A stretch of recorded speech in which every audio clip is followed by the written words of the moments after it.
Bienvenidos a esta programación especial de Radio y Televisión Martí. Desde enero de 1959, el pueblo cubano se enfrenta a una dictadura dinástica que impuso el marxismo-leninismo como ideología del poder. A 60 años de la implantación del sistema autoritario por Fidel Castro, presentamos esta serie especial, Cuba 60 años, que muestra la resistencia del pueblo cubano al régimen, el expansionismo y las aventuras belicistas del dictador en África y otros continentes, así como las consecuencias sociopolíticas para el país.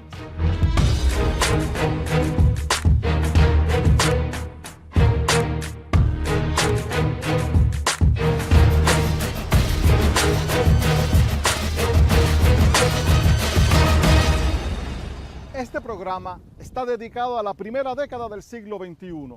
La crisis entre Estados Unidos y Cuba por Elian González, las caídas de Fidel Castro y el traspaso de poder a su hermano menor, la Primavera Negra del 2003 y las Damas de Blanco, el proyecto Varela, así como la Asamblea para promover la sociedad civil en Cuba, la alianza con Hugo Chávez y el retorno de los rusos a la isla de la mano de Raúl Castro.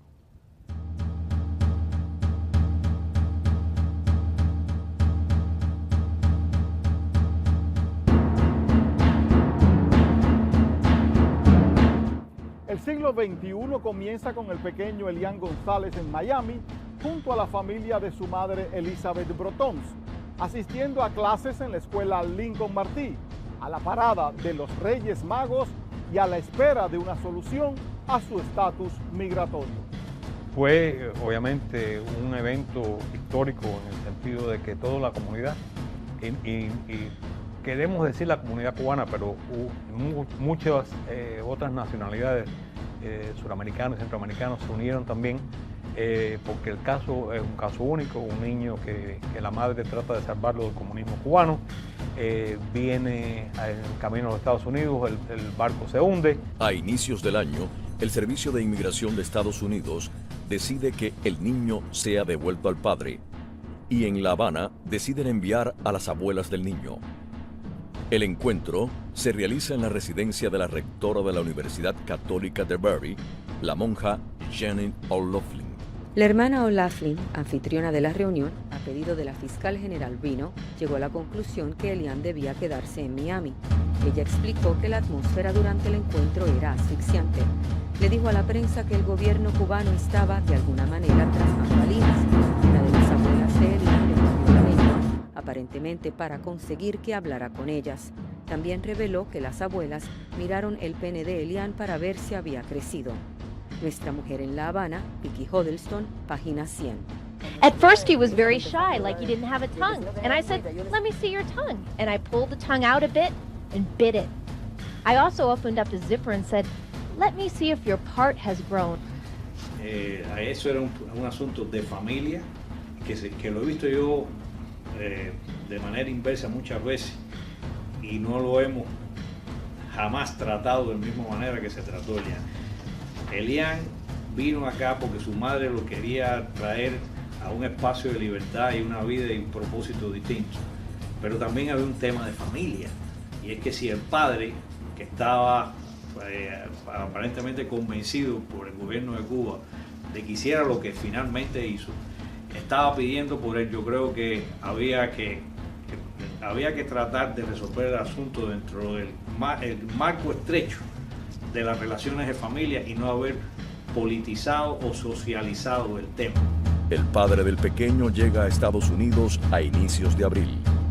Un tribunal de Atlanta ratifica la orden que impide que el niño salga de Estados Unidos hasta que se ventile la petición de asilo. El caso de Elian González y su complejidad, yo creo que va a ser muy difícil de entender para nadie que no haya vivido la situación que vivimos los cubanos. En una operación relámpago de apenas 3 minutos, agentes federales entraron la madrugada del sábado 22 de abril por la fuerza en la casa de los familiares del niño cubano Elian González en Miami y se lo llevaron para reunirlo con su padre en Washington. Inmigración vino, lo buscó de una manera trágica, desgraciadamente. Protestas en la capital del exilio y una huelga general por la decisión de la administración de Bill Clinton. Al final, Elian regresó a La Habana y en Miami, el voto cubano-americano en la elección presidencial de ese año fue abrumadoramente para el candidato republicano George W. Bush. Muchos decían, bueno, defendieron el niño o querían mantener el niño aquí arbitrariamente por una cuestión política solamente. Pero había mucho más que eso. Es más, el origen de todo aquello era precisamente el desgarramiento familiar. El pueblo de Cuba sufrió el trauma del desgarramiento familiar. Cada familia cubana ha sido desgarrada brutalmente por la dictadura de los hermanos Castro. Inclusive la propia familia de Fidel Castro y de Raúl Castro está dividida, tiene familias en el destierro, ¿no? Y la muerte, como en el caso de Remolcado el 13 de marzo, la muerte de los balseros, etcétera, es una constante en toda esa experiencia brutal que sufrió la nación cubana.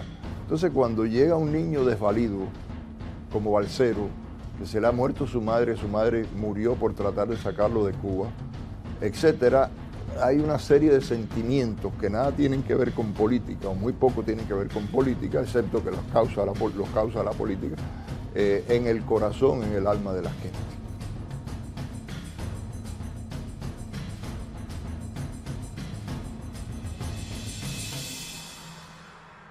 Es detenida en Washington Ana Belén Montes, analista del Pentágono, por espiar para el régimen de Castro. Ana Belén Montes nació en una base militar de Estados Unidos en Alemania, arrestada días después de los atentados terroristas en contra de Estados Unidos. Según el FBI, entre 1984 y 2001, Montes dio información clasificada al régimen cubano, condenada a 25 años de cárcel después de declararse culpable en un juicio en 2002. Permanece en una cárcel de máxima seguridad en Texas y debe cumplir su condena en el 2023, cuando cumpliría 66 años. Her driving features, her motivations. She saw herself as a personal agent of Fidel Castro. Ella ni pidió disculpa en la corte hoy. No está arrepentida de nada de que ella hizo y le dio la información de mucha importancia a Fidel Castro. Seguro que Castro se lo ha vendido a los enemigos de los Estados Unidos. Historically, Havana doesn't like to pay agents because they know there will be some other country that can pay more. So they're looking for what we call true believers. And Montes fit that. Y no insistió en la pena capital porque está cooperando y está dando muy buena información sobre los otros espías de Castro. A inicios de la década se desarrolla en Miami el juicio contra 5 espías de la red Avispa. La misión primordial de la red Avispa era penetrar las instalaciones militares en el sur de la Florida, como la base naval en Boca Chica y como las facilidades del centro sur, del Comando Sur aquí en el área de Miami. Algunos miembros de la red Avispa huyeron a la isla, otros cooperaron con la justicia estadounidense.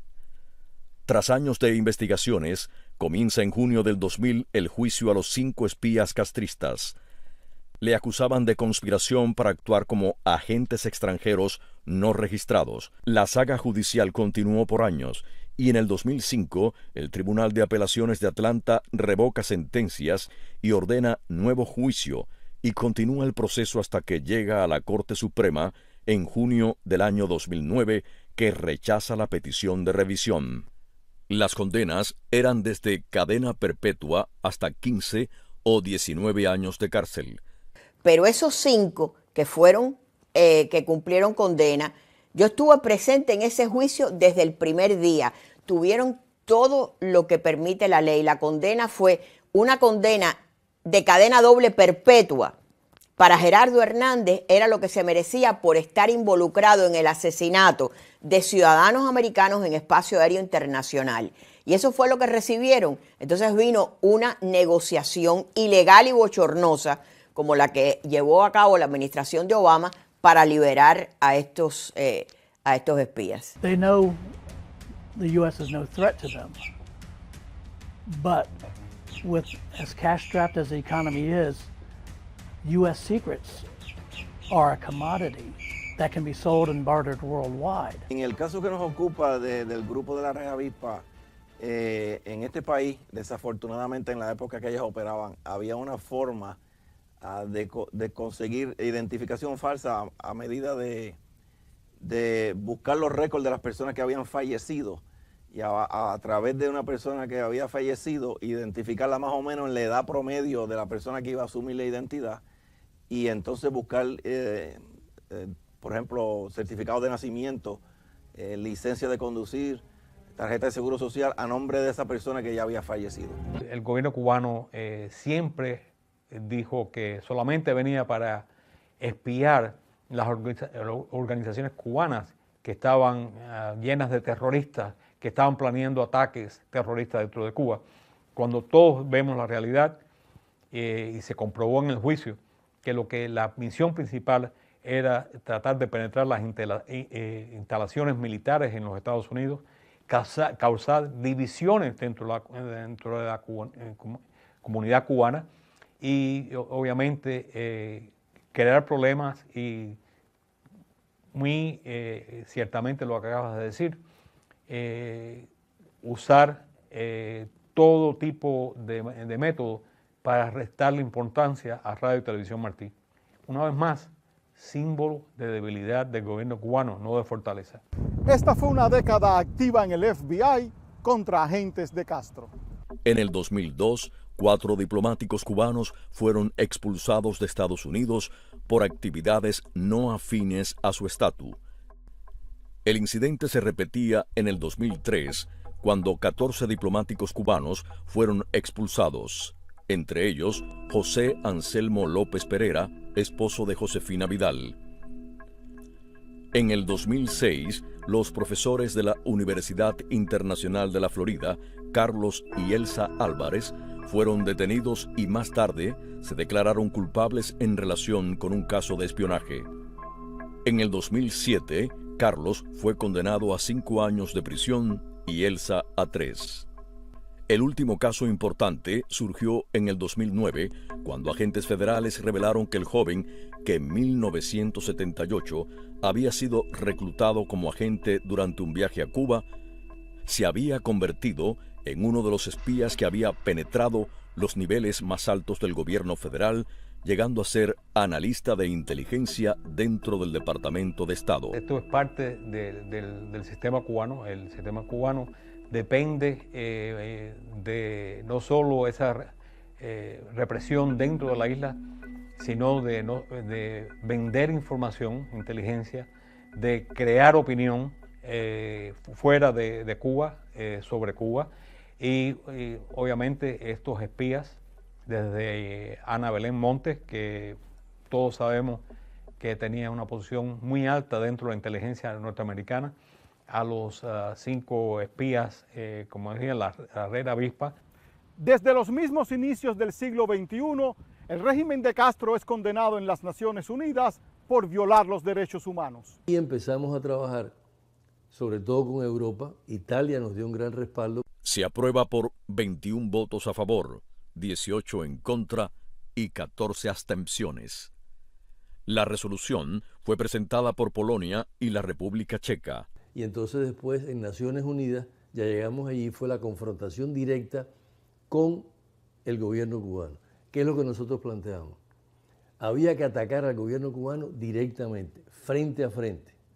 No era simplemente hacer declaraciones por radio o en televisión o alguna prensa internacional. Era frente a frente. El único lugar que podíamos hacerlo era en Naciones Unidas. En el 2002, la Comisión aprueba una resolución presentada por Uruguay para promover una investigación en materia de derechos humanos en Cuba y que viajara a la isla Mary Robinson, alta comisionada de la ONU de los Derechos Humanos. Nosotros vamos por el mundo y hemos ido a todos los lugares que hemos podido alrededor del mundo vestidas de negro. ¿Y por qué vamos vestidas de negro? Vamos vestidas de negro por el sufrimiento del pueblo cubano. Vamos vestidas de negro por el luto del pueblo cubano. Vamos vestidas de negro por los numerosos mártires que han ofrendado sus vidas y sus mejores años en prisión por Cuba. Y así hemos recorrido el mundo y nos dimos a la tarea de alzar nuestras voces por todos esos que no tenían voz en Cuba. Y así llevamos denuncias a Ginebra, llevamos denuncias a la OEA, a la Comisión Interamericana, a las cumbres iberoamericanas, a las cumbres de las Américas, comprometidas a llevar nuestra bandera, a llevar nuestro dolor y a llevar nuestro reclamo de libertad para Cuba y para el pueblo cubano. El resultado final es que el régimen de Fidel Castro está en el banquillo de los acusados, que se reconocen los hechos del año pasado, que se insta a que dejen entrar a la relatora y que el tema de las violaciones de derechos humanos en Cuba permanece en la agenda para la sesión próxima. En América Latina le señalaban a Castro el ser la fuente de violencia e inestabilidad en la región. Otra cosa es que usted tome la palabra y en este foro acuse al gobierno de El Salvador de estar protegiendo estos actos criminales. Eso es absolutamente intolerable, especialmente viniendo de usted. Hemos tenido paciencia con usted, señor Castro. El año pasado usted acusó a mi gobierno. ¿En qué consiste la paciencia? Permítame terminar. El año pasado usted acusó a mi gobierno de estar preparando, de que mi gobierno estaba protegiendo y involucrado en un asesinato que se iba a perpetrar contra el señor Chávez. Hemos tenido paciencia con sus declaraciones. Pero lo que usted ha hecho hoy aquí es absolutamente intolerable. Por lo tanto, señor Castro, es absolutamente intolerable que usted, involucrado en la muerte de tantos salvadoreños, que usted, que entrenó a muchísimas personas para matar a salvadoreños, me acuse a mí de estar involucrado en el caso de Luis Posada Carrillo.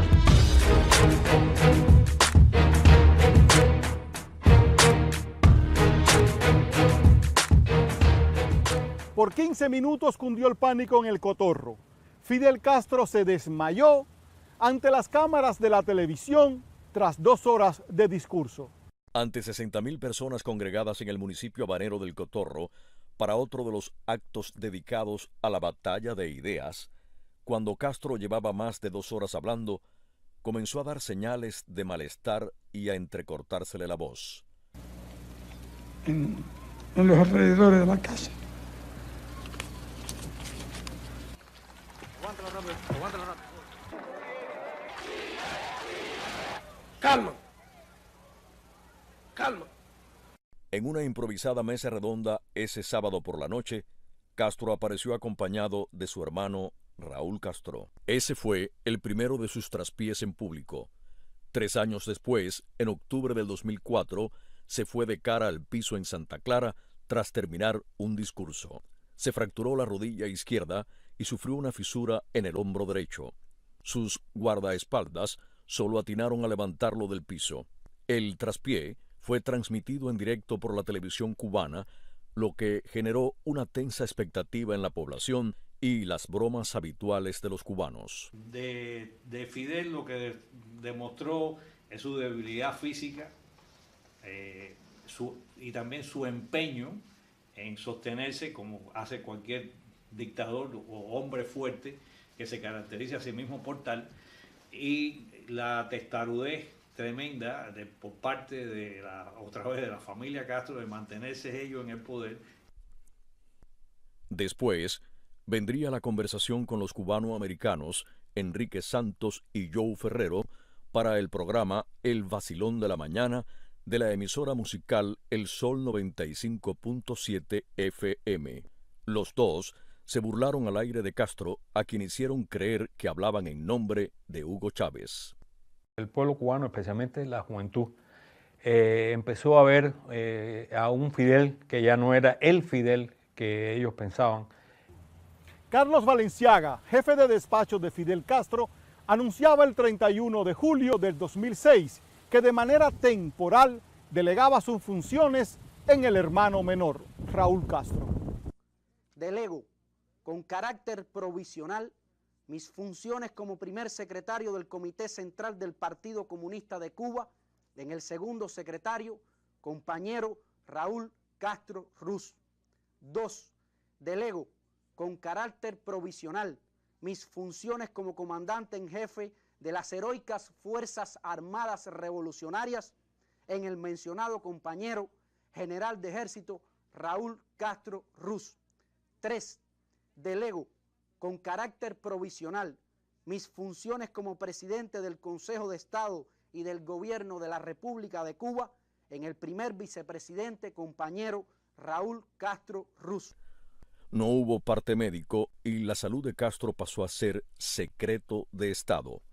Además de delegar en su hermano, pasaba varias de sus funciones a otros de su entorno que irían cayendo poco a poco del Olimpo político cubano. La forma en que Fidel Castro entregó el poder a su hermano Raúl es demostrativa de su creencia, de su posición, de su autoestima en relación con su figura en la historia. Es decir, él renunciaba provisionalmente a ese poder, pese a una situación física totalmente desastrosa, y renunciaba con muchísimas condiciones. Escogió a un grupo de 5 o 6 personas muy cercanas a él y les cedió parte de ese poder. Bueno, eso fue claramente una sucesión, no una transición.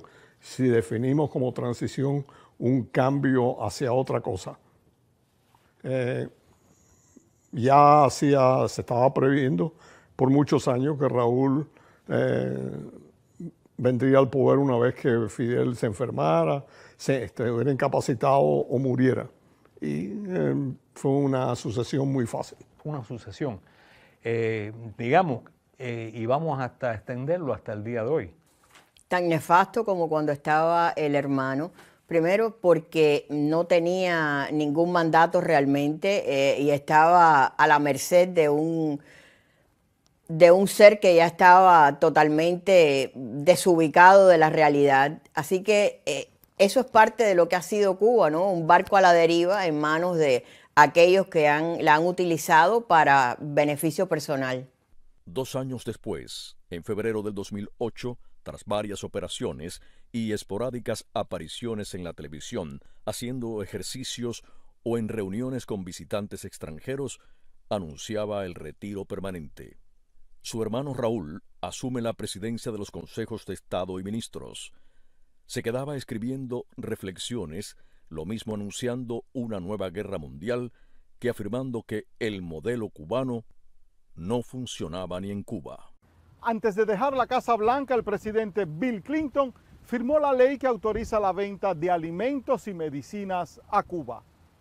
Bueno, las condiciones fueron muy sencillas. El embargo de Estados Unidos sigue en pie, pero por cuestiones humanitarias el gobierno americano permitió que se vendiera medicinas y comida a la isla, pero solamente con una condición, que tenía que pagar.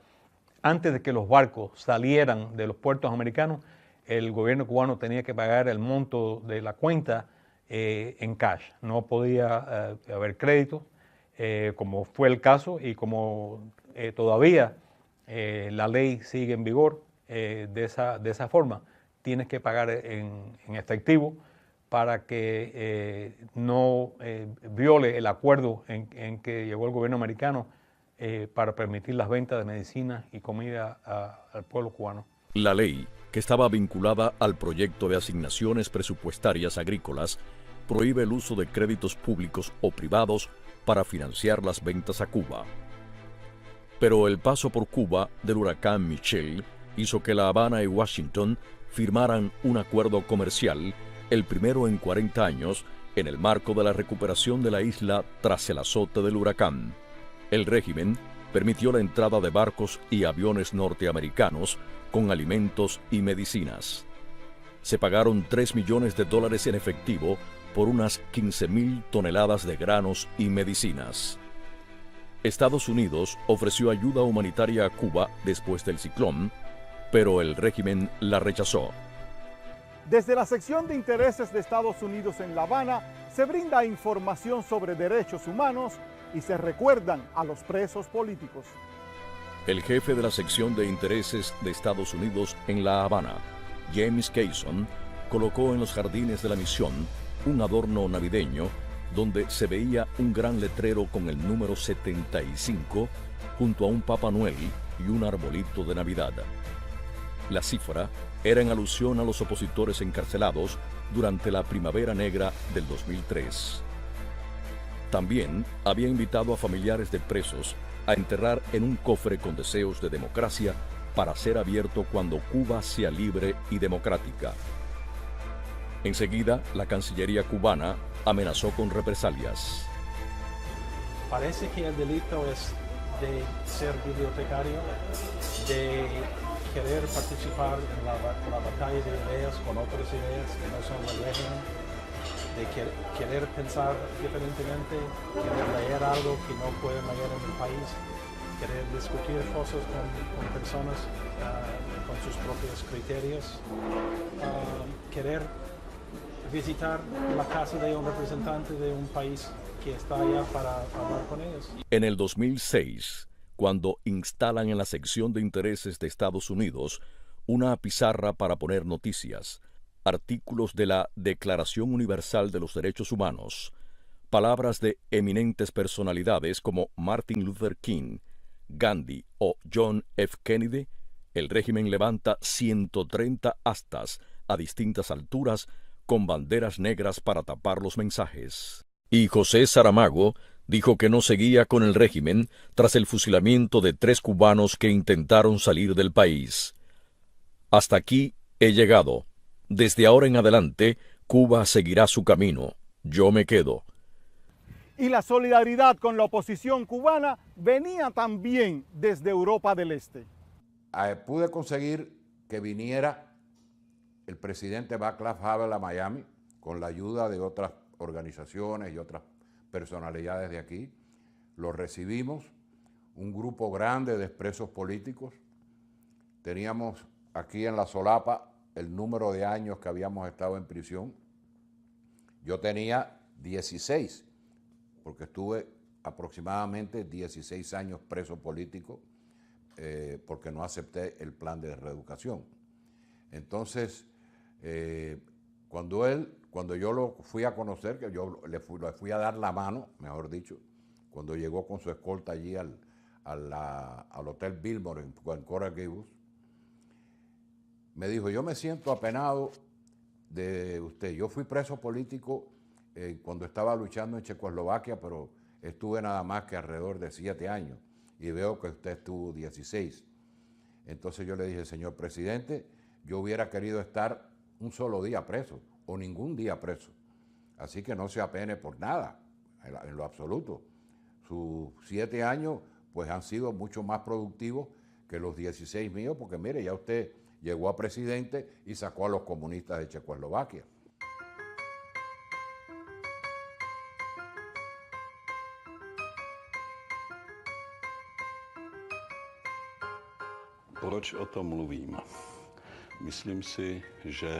¿Por qué estoy hablando de esto? No creo que podamos ir a Cuba a tomar el sol en la playa, pasar un buen rato y disfrutar de una copa sin darnos cuenta de lo que nos rodea.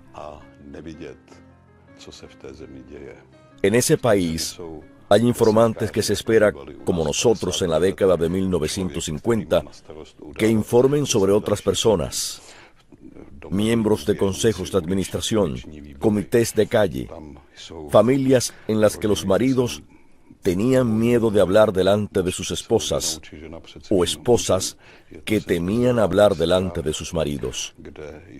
Es un país en el que reina el miedo, en el que los presos políticos están encerrados durante mucho tiempo solo porque han hablado libremente. Y somos nosotros, en particular, los que hemos experimentado un sistema totalitario, los que debemos ser conscientes de ello y tener una sensibilidad especial. En Cuba están ocurriendo cosas malas y cualquiera de nosotros que vaya allí debería recordarlas.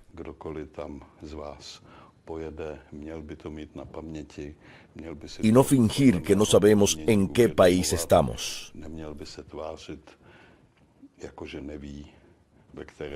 Muchas gracias por su atención.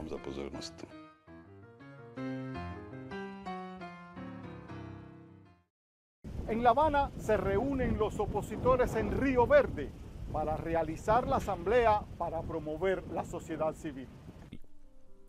Primera reunión pública de la oposición cubana con la asistencia de unos 150 delegados procedentes de toda la isla ante periodistas extranjeros e independientes, así como diplomáticos. Creo que esto es algo histórico que hayamos llegado hasta aquí, por cuanto por primera vez en 46 años se permite algo como esto, y creo que es un triunfo de toda la oposición.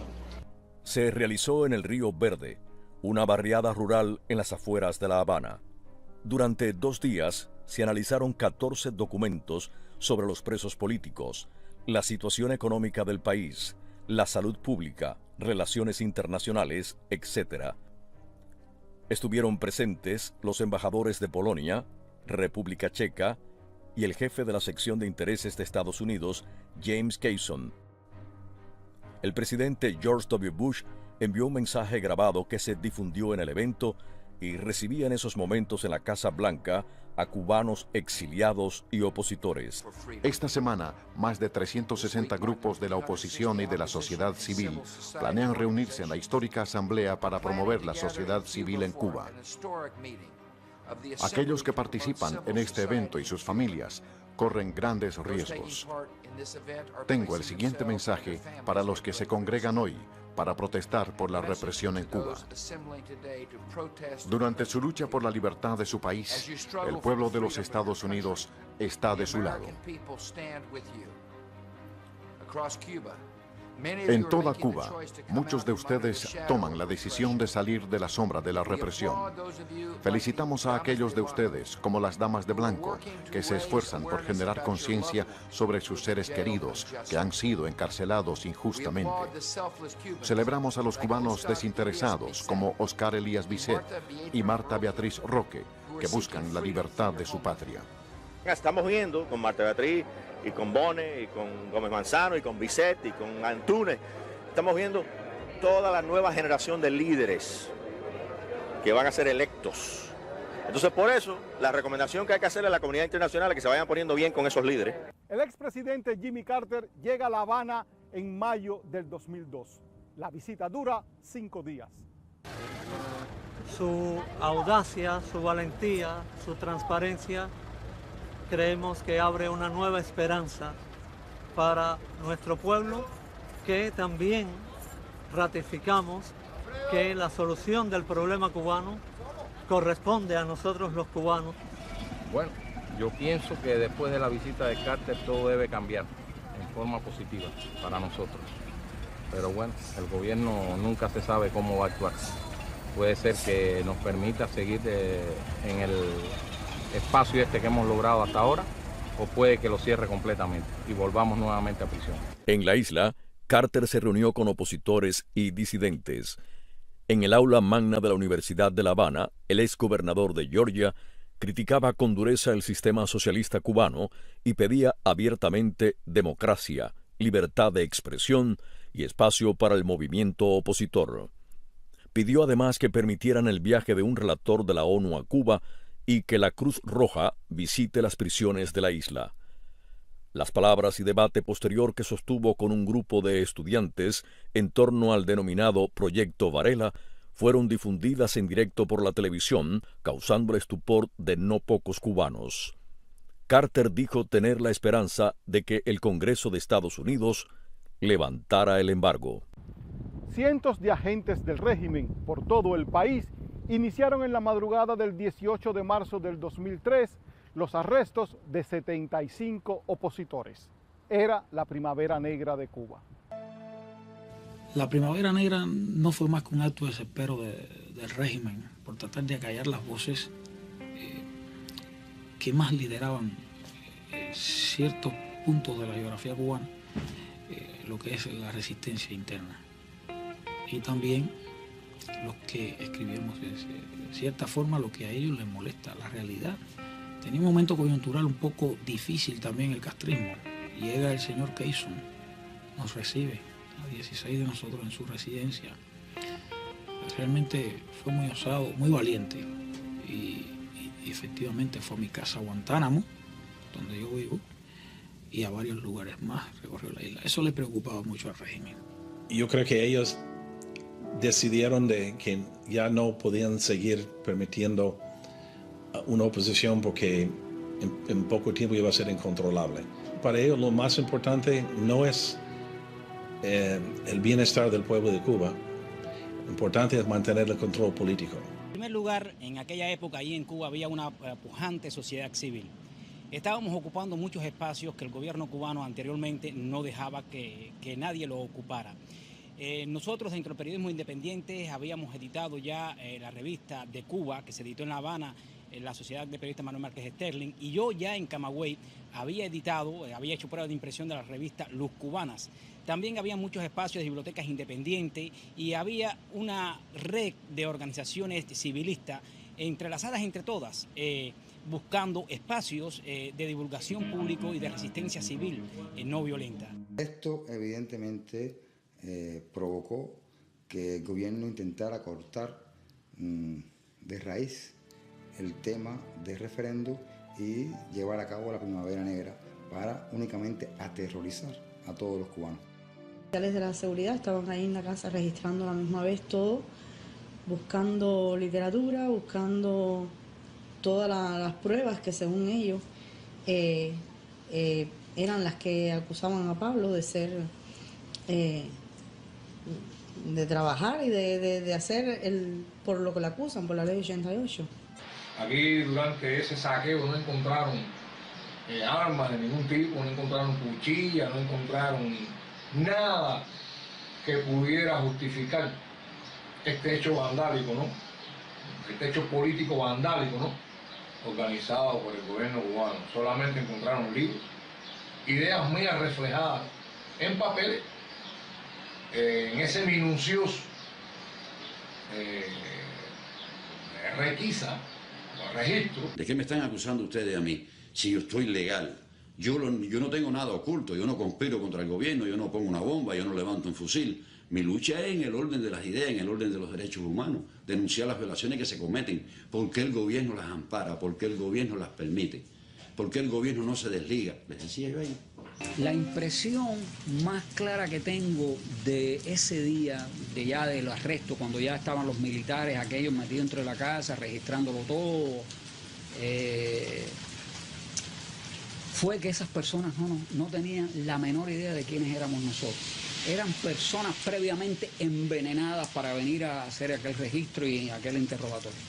En el primer momento en el que se lo llevan a él resulta como una injusticia muy grande, y por lo menos en mí la reacción no fue de llanto, sino como que nos sentimos estremecidas, como de impotencia, de que un hombre tan bueno, un hombre de familia, un hombre que hacía tanto bien, que sus comentarios eran sencillamente diferentes de los del régimen, pero críticos y certeros, y que por eso se lo estuvieran llevando presos. Entonces, como nos dio como que la reacción que provoca es la de la injusticia, lo que dan es ganas de hacer algo, de defender, de proclamar, de decirle al mundo entero qué es lo que está pasando, y eso fue lo que hicimos.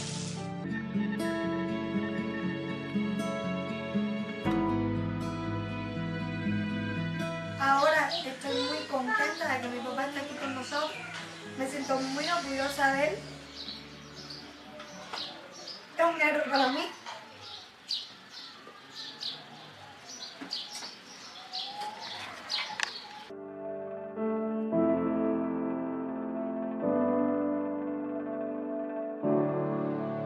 Hoy puedo decir que el día es alegría, hoy puedo decir que la noche es fantasía. No sé qué diré mañana, no sé qué diré pasado, pero sí diré libertad para los presos cubanos.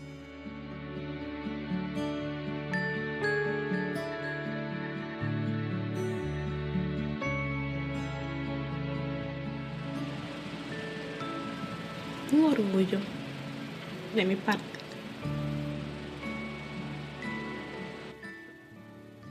Fue muy duro la misma vez verlo en la cárcel, pero era un orgullo también.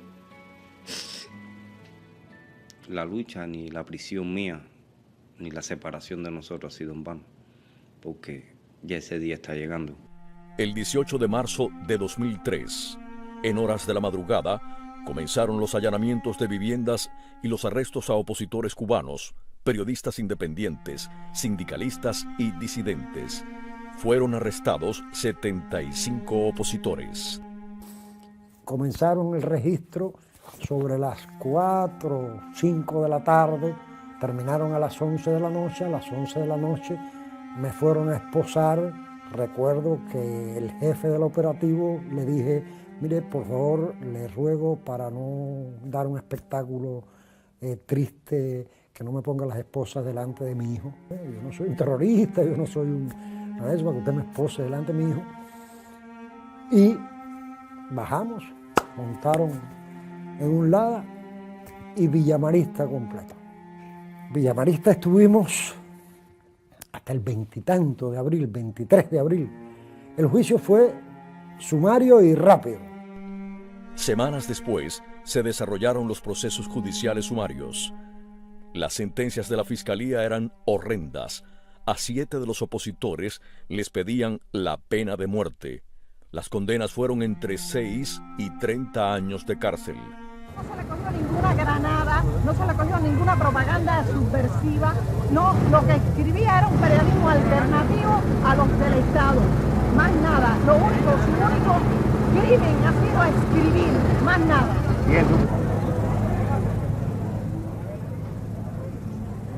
Porque ellos no han hecho nada. Sencillamente es el derecho de la libre expresión y de expresar lo que piensan. Han sido ellos los que han sido sancionados, así que es injusto, ¿no? Fascismo y comunismo, los mismos métodos. Aplastar cualquier expresión de libertad del ser humano. Esos hombres que están siendo juzgados hoy aquí solo han defendido los derechos de los demás, solo han ejercido derechos que en el mundo entero se conocen como universales y como humanos.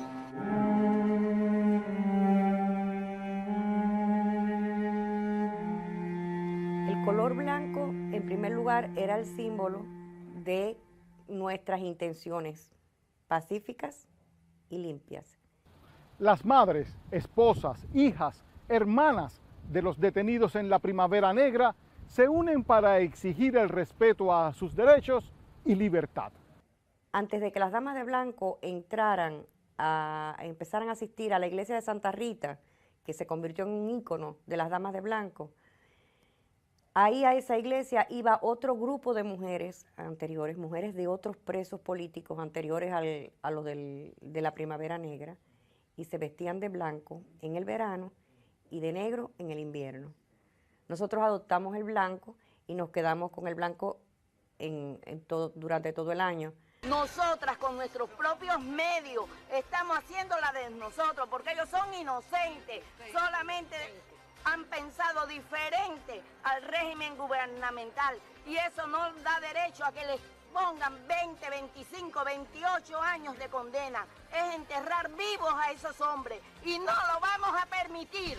Todos los presos de conciencia y políticos, y por supuesto nos da a nosotros más fuerza todavía para seguir adelante, pidiendo la libertad, reclamando la libertad. Realmente es la carta que voy a entregar al Consejo de Estado del señor Fidel Castro Ruz, realmente es con mi puño y letra. Voy a esperar en mi casa una respuesta, y la respuesta es ver a mi esposo en presencia mía, o de lo contrario que me arresten ellos, es común y me voy de aquí. Porque nosotros no estamos pidiéndole, atacando al gobierno, estamos pidiendo por la libertad de nuestros pobres esposos que están injustamente encarcelados. Las damas de blanco, en la mayoría de los casos, éramos mujeres amas de casa, mujeres de opositores, pero no opositoras nosotras mismas. las había, pero en menor medida. En el caso mío, era una ama de casa, madre y nada más, pero cuando detuvieron a mi esposo, a Manuel Vázquez Portal, sí me convertí en algo que dejé atrás mis miedos y me dispuse a hacer lo que fuera necesario para que, en primer lugar, no fuera olvidada los encarcelamientos en ese momento. Surgimos, ¿cómo nos conocimos las Damas de Blanco? Precisamente en las antesalas de Villa Marista. Acreedoras del premio Sájarov en el 2005, el régimen no permitió a las integrantes del grupo que viajaran a Europa a recibir el galardón. Pedimos que nos visiten en nuestra patria, Cuba, a fin de realizar una ceremonia de entrega del Premio a la Libertad de Conciencia en un futuro inmediato. En La Habana, el día de la premiación, las Damas de Blanco tuvieron que escuchar la ceremonia a través de un teléfono. No hemos podido viajar, pero eso no ha decrecido nuestro ánimo, porque en definitiva nosotras desde el principio nos hemos unido en una lucha constante por la libertad de nuestros esposos, contra la injusticia cometida. Es un reconocimiento internacional, en primer lugar, uno de los más prestigiosos por luchar por los derechos humanos. El haber reconocido ese grupo, es el primer grupo de mujeres, es la primera organización de mujeres que lo recibe, definitivamente en Cuba. Es premiar e incentivar el trabajo tan difícil, la labor tan difícil, tan dolorosa de esas mujeres en Cuba que lo único que reciben es golpes de ese régimen, por luchar por los derechos humanos, primero de sus esposos, de sus familiares y después de todos los cubanos. O sea, esa es una de las más altas distinciones que se le ha dado a un grupo dentro de Cuba. Osvaldo Payá Sardiñas lleva a las oficinas de la Asamblea Nacional del Poder Popular en mayo del 2002 unas 11.000 firmas para la realización de un referéndum hacia la transición democrática y pacífica en la isla con el proyecto Varela. El proyecto Varela es, en esencia, una solicitud ciudadana, no es un programa de la oposición, es una solicitud de referéndum, donde los ciudadanos, apoyados en la Constitución de la República, que reconoce el derecho a tener una iniciativa legal por parte de los ciudadanos, si lo hacen en número de 10.000 electores, en este caso se solicita que se realice un referéndum, una consulta popular sobre 5 propuestas que, de ser positivo el resultado del referéndum, darían a los ciudadanos garantías legales para el ejercicio de sus derechos fundamentales y de participación en la vida política, económica y social del país. Yo creo que el proyecto Varela fue un gran documento, yo creo que fue un gran paso de avance, fue un acto muy valiente desde el punto de vista de Osvaldo Payá Sardiñas y de las personas que lo siguieron en aquel momento. Estemos claros que en el 2002, no es el 2018, donde ya se sabe que hay opositores, donde ya se sabe que hay un movimiento que está en contra del régimen, donde la oposición es conocida tanto nacional como internacionalmente. Payá, creo que cuando lo vimos todo en la televisión, llevar todas las firmas a la Asamblea Nacional del Poder Popular fue un paso de avance para la oposición.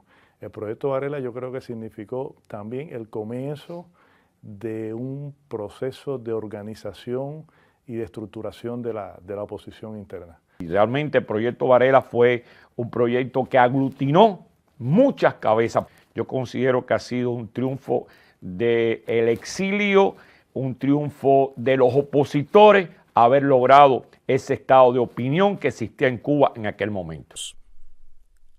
Cerca de 25.000 cubanos avalaron con sus nombres, rúbricas, direcciones y números de carnet de identidad su apoyo al proyecto. En la Asamblea Nacional del Poder Popular se entregaron a la Asamblea Nacional 11.020 firmas en mayo del 2002 y 14.384 en octubre del 2003.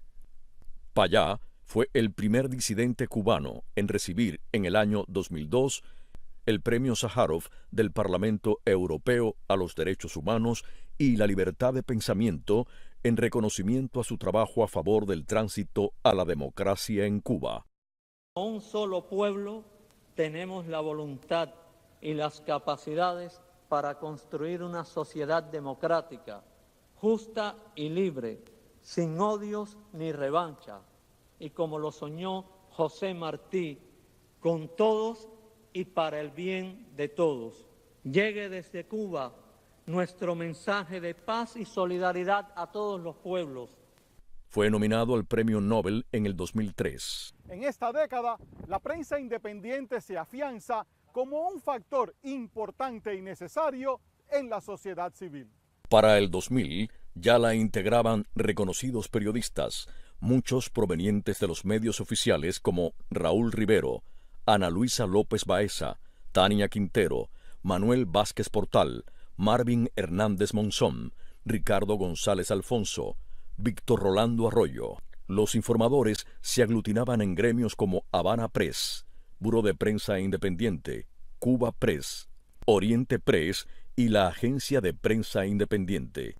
La administración de George W. Bush implementa una política de apoyo a la democracia cubana con la Comisión para una Cuba Libre.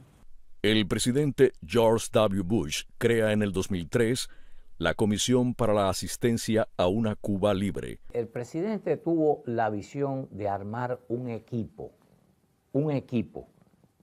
para trabajar en el tema de Cuba, que en mi opinión es el más exquisito, el más hábil que ha habido en cualquier época en estos 60 años de sistema castrista en Cuba. Se hicieron 2 reportes. Se instauró un fondo de ayuda económica y otros incentivos para el desarrollo de Cuba, pero condiciona todo ello a la puesta en marcha de una verdadera transición hacia la democracia en la isla.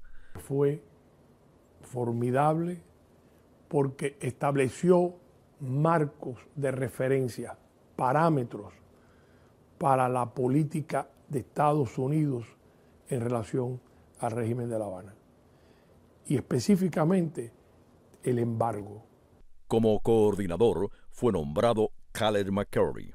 El gobierno de los Estados Unidos está preparándose ahora bajo mi dirección, lo cual para mí es un gran orgullo, un niño de Sabana Grande que esté en esta posición. Pero lo que queremos hacer ahora es prepararnos para que en el momento que haya una transición en Cuba, en el momento que haya un cambio en Cuba, el pueblo de Cuba sepa que va a estar amparado, que va a haber comida, que va a haber medicina, que va a haber las necesidades que ellos necesiten proveídas por este gobierno. Yo creo que ha tomado unos pasos muy importantes, que no van a ser los últimos pasos, pero son los primeros pasos muy importantes, muy serios, que demuestran su compromiso con el pueblo cubano y con la libertad del pueblo cubano. Se hizo el estudio de cómo se podía reconstruir Cuba económica, política y socialmente en un marco de un Estado de Derecho. Ese es el estudio que se hace en ese momento y todos los mecanismos para darle vida a la economía destruida por el marxismo, la economía cubana. Fueron estudios que tienen vigencia, aunque el mundo ha cambiado en su contexto económico mucho. Durante la administración de Bush, en varias ocasiones en la Casa Blanca se conmemoraba la fecha del 20 de mayo, Día de la Independencia Cubana. Hoy los cubanos en todo el mundo celebran el 20 de mayo, Día de la Independencia de Cuba. En nombre del pueblo de los Estados Unidos, saludo a todos los cubanos en este día. Mi esperanza para el pueblo cubano es que pronto puedan gozar de las mismas libertades y derechos que tenemos todos nosotros. No hay lugar para dictaduras en las Américas. Que Dios bendiga a los cubanos. Por otra parte, hemos venido no solamente a recibir, a mostrar los rigores de la prisión y nuestro sufrimiento, que no tienen gran importancia, sino el sufrimiento del pueblo de Cuba y a mostrar nuestro apoyo en la lucha que este país está llevando contra el terrorismo internacional. Y entregó en el 2007 la Medalla Presidencial de la Libertad a Oscar Elías Bicede, quien estaba preso en Cuba. Su hija recibió el galardón en su nombre. Solo en el 2016, en Dallas, Texas, en una emotiva ceremonia, el exmandatario le puso al cuello la medalla. Esta medalla es un símbolo que honra a todos los luchadores prodemocráticos cubanos. So this is a present to all the people who fight for the liberty in Cuba. En su lucha contra la tiranía castrista. In their struggle against the Castro tyranny. Por eso, that's why los cubanos estaremos eternamente agradecidos por su gesto de amor altruista y de libertad con Cuba. Muchas gracias.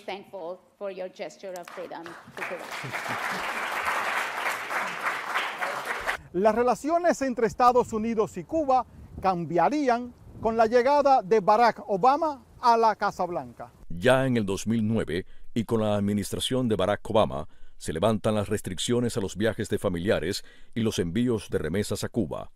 Ofrece un nuevo comienzo en las relaciones y adopta medidas para facilitar las comunicaciones. Pero vino un impas tras la detención de Alan Gross en La Habana el 3 de diciembre del año 2009. El subcontratista estadounidense es acusado de espionaje. Hemos llegado al final de este capítulo de Cuba 60 años. Así termina la primera década del siglo XXI. Se combina la resistencia del pueblo cubano con la represión del régimen. Les habló Álvaro Alba y esta fue una producción de Radio y Televisión Martí.